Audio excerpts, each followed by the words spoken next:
La revolución industrial se llevó a cabo en Inglaterra a partir de la segunda mitad del siglo XVIII. Esta trajo aparejadas innumerables innovaciones en varios ámbitos de la sociedad. En cuanto a la agricultura, en un principio se producían hortalizas y frutas para el consumo personal. Los animales además pastaban por todo el campo y las herramientas que se utilizaban requerían de mucha mano de obra. A partir de la revolución industrial, se cercaron los campos, estableciéndose la propiedad privada, se establecieron innovaciones tecnológicas que permitían trabajar con menor mano de obra, se producían cosechas las cuales generaban excedentes que podían ser luego comercializados. En la industria se dieron los cambios más grandes de todos. Se introdujo la máquina a vapor, la cual permitió pasar de un trabajo artesanal a un trabajo en serie. De este modo, en Inglaterra se recibían algodones de todas las colonias del mundo, los cuales eran hilados, transformados en telas, las cuales eran nuevamente enviadas a las colonias o vendidas a otros países. En cuanto a la siderurgia, se comenzó a utilizar más el carbón, por lo que se aumentó la cantidad de minas existentes. Además, debido a la máquina a vapor, se comenzó a trabajar con temperaturas mayores, se comenzó a producir acero y se acrecentó la utilización del hierro. El transporte fue muy influenciado por la revolución industrial. Se creó la locomotora a vapor y rápidamente el ferrocarril se extendió por toda Inglaterra, permitiendo así transportar los excedentes de la agricultura, así como también las producciones en serie creadas en las grandes ciudades. También se mejoraron las rutas y el transporte marítimo de todo el país. Con la revolución industrial, mucha gente se trasladó del campo a las ciudades, provocando el denominado éxodo rural. Con este, las ciudades crecieron rápidamente, teniendo así que mejorarse el sistema de alcantarillado y de salud pública. Un factor importante de la revolución industrial fue el ferrocarril y su evolución. Antes de que este se inventara, alrededor del 1550 en Alemania, existían vías de madera por las cuales circulaban vagones tirados por caballos. Y aunque en 1776 las vías de madera pasaron a ser de hierro, no hubo mucha innovación en el sistema de transporte. En 1802, ya con la invención de la máquina de vapor, Richard Trevithick crea el primer tren accionado a vapor por una puerta.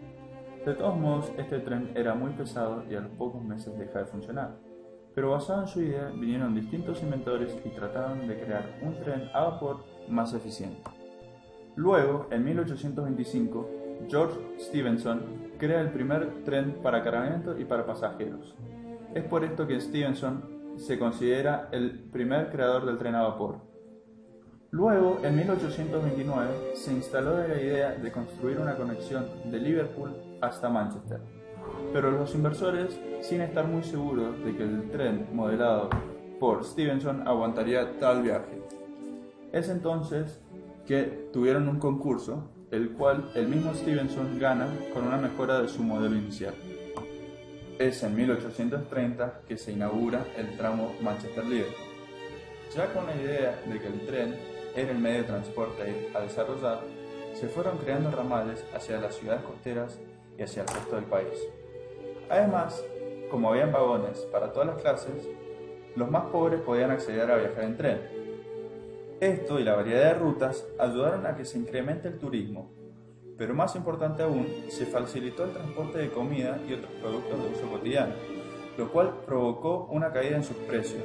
A partir de todos estos beneficios es que empieza el desarrollo de los trenes en el resto de Europa y en el resto del mundo. En Argentina, por su parte, el tren tuvo su origen el 8 de enero del año 1854 con el llamado Ferrocarril del Oeste. Este unía el puerto de Buenos Aires con el interior de la capital en un tramo de 10 kilómetros.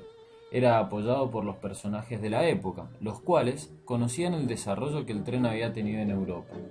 Este medio de transporte les permitiría a los ganaderos y agricultores del país evitar los peligros que el viaje en carreta ocasionaba. Con el paso de los años, el tendido ferroviario fue expandiéndose a costas de los capitales ingleses, los cuales, a partir de su dinero y su desarrollo tecnológico adquirido, rápidamente ocuparon gran parte del país, teniendo al puerto de Buenos Aires siempre como polo de mayor importancia, ya que éste les permitía retirar materias primas que eran luego enviadas a Inglaterra y eran devueltas como productos manufacturados por las grandes compañías de capitales ingleses. Este rápido crecimiento creó pueblos y desarrolló los ya existentes a lo largo de los tendidos ferroviarios, empleó gran cantidad de trabajadores y fomentó la creación de grandes talleres que se utilizaban para montaje y reparación de locomotoras y vagones. El tren fue creciendo rápidamente hasta que en el año 1947 la Argentina se constituyó como una de las 10 redes ferroviarias más extensas del mundo.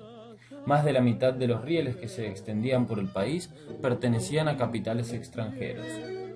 Fue así hasta el 1 de marzo del año 1948, cuando el gobierno de Juan Domingo Perón anuncia la nacionalización de los ferrocarriles.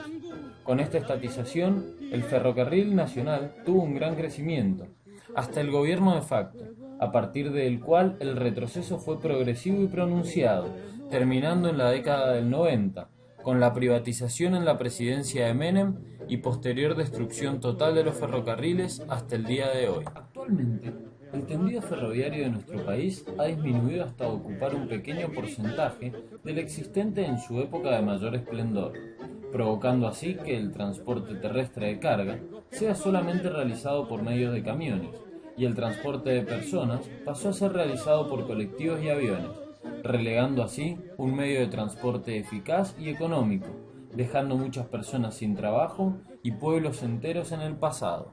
En el mundo, por su parte, el desarrollo de los ferrocarriles ha continuado con un ritmo vertiginoso, potenciado por la cantidad de pasajeros y cargas que permite transportar, sumando la aparición de los trenes de alta velocidad, los cuales lograron brindar un servicio muy similar al prestado por los aviones.